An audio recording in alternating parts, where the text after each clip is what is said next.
In our previous video, part 1, we looked at what data validation is and how it can help to restrict the type of data that can be entered into a particular cell or data range. Now, today we're going to look at other aspects of data validation. Let's look at this exercise. We have names here, and what we are to do is to enter account numbers here. Now, we are told under the illustration that the account numbers should be 10 digits, which means an account number that is not 10 digits is an invalid account number and will not be allowed here.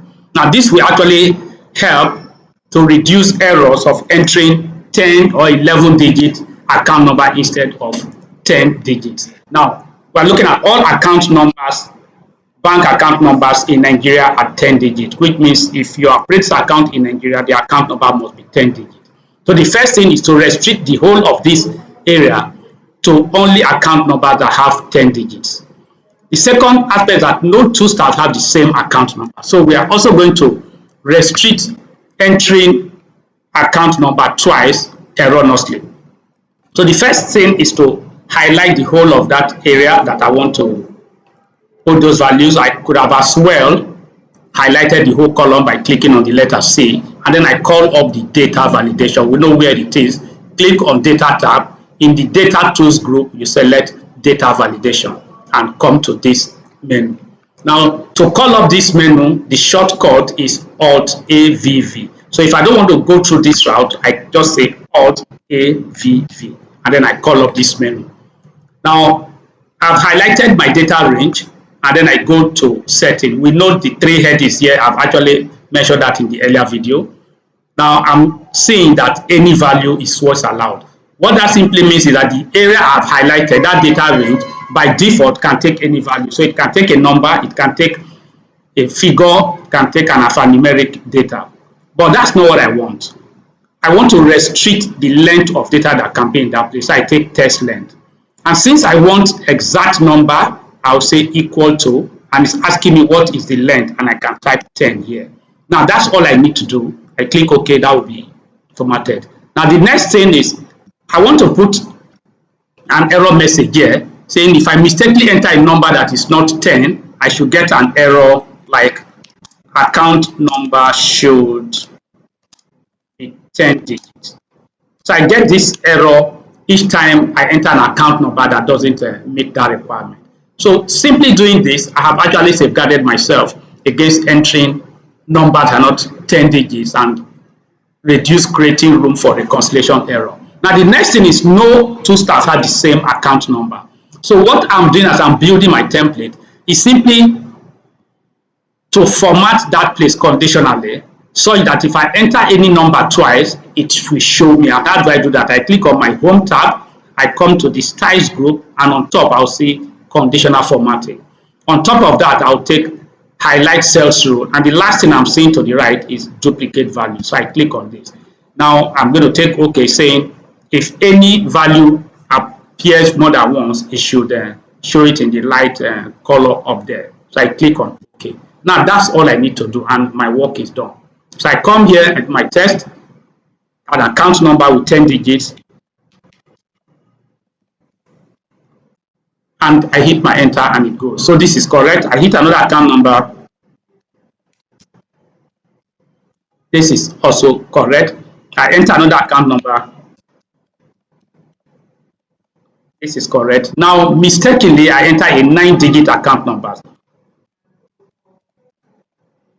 This is 9 digits.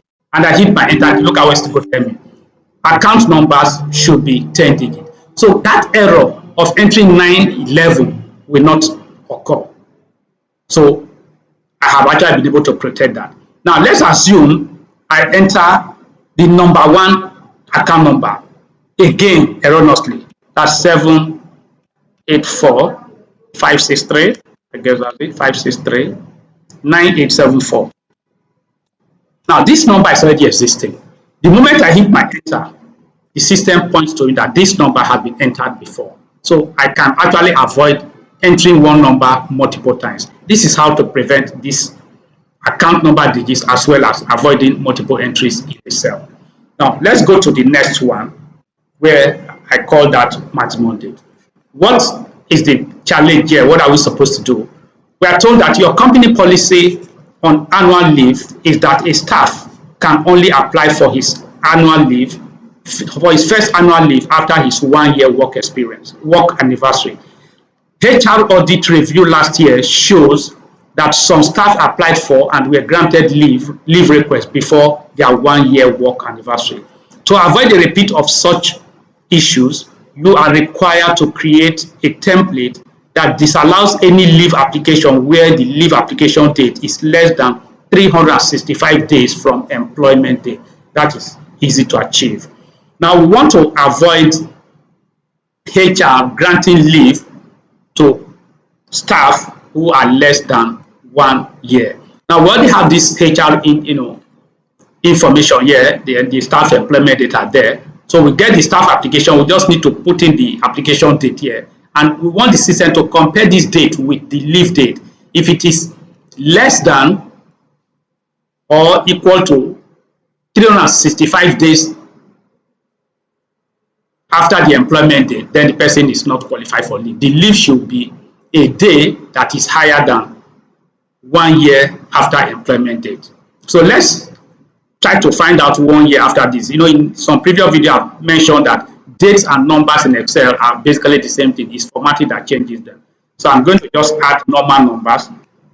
If I add 365 here, I'm saying that this is the 1 year anniversary of these guys. So let me just put that here as a helper column. So we're saying that for this guy to apply for leave, his offer letter must be dated a day after this anniversary. So I won't bother to do this. All I will do is come here and I'm going to highlight the root. I can do it on one cell and call up my data validation or AVV. This calls up my data validation. I go to setting. Now it's going to tell me any value. This time I'm going to select a custom formatting. And what am I doing here? I'm saying that the value here must be greater than the employment date plus 365. That's all I'll do. And I can come to my error alert if I so with that's optional. And I can say if you default, probably you're applying before your 1 year anniversary. I want the message to say staff not qualified for annual. Okay, let me put it that way. Staff not qualified for annual leave, and I take OK. So let's test this because I've built my template, and this guy applies for leave in August, let's say August 8, 2026. This will fly because it's above that it goes. This guy applies for leave on the 2nd of October 2026. This is also okay. This guy applies for leave on the 9th, okay, 8th of July 2026. This is not okay because it hasn't stayed 1 year. Now hit enter is what we're going to get. Staff not qualified for annual leave.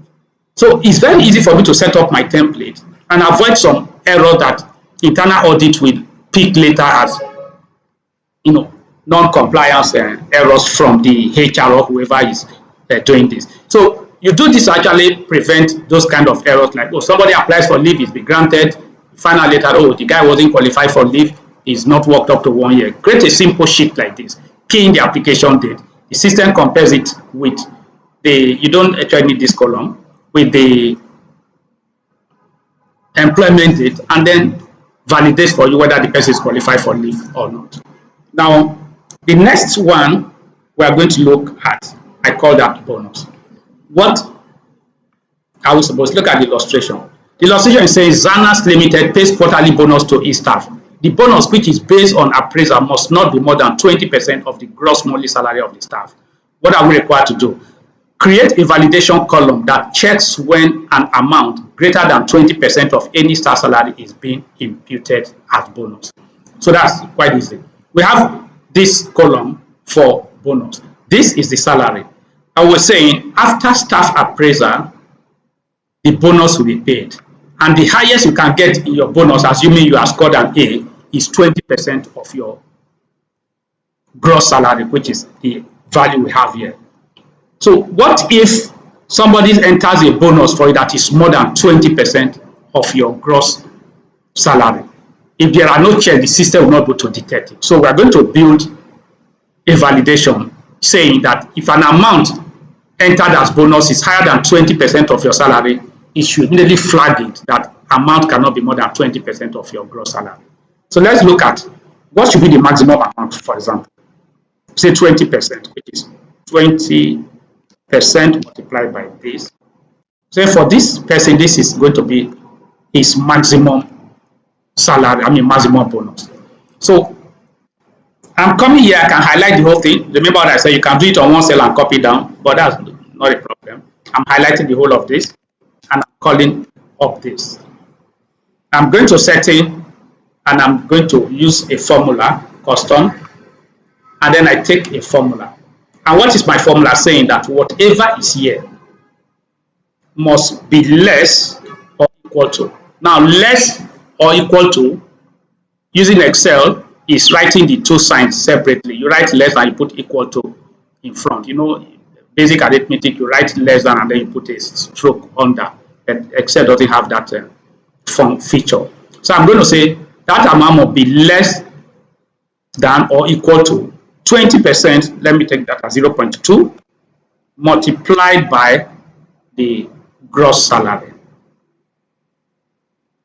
This is all that I require here, multiplied by the gross salary.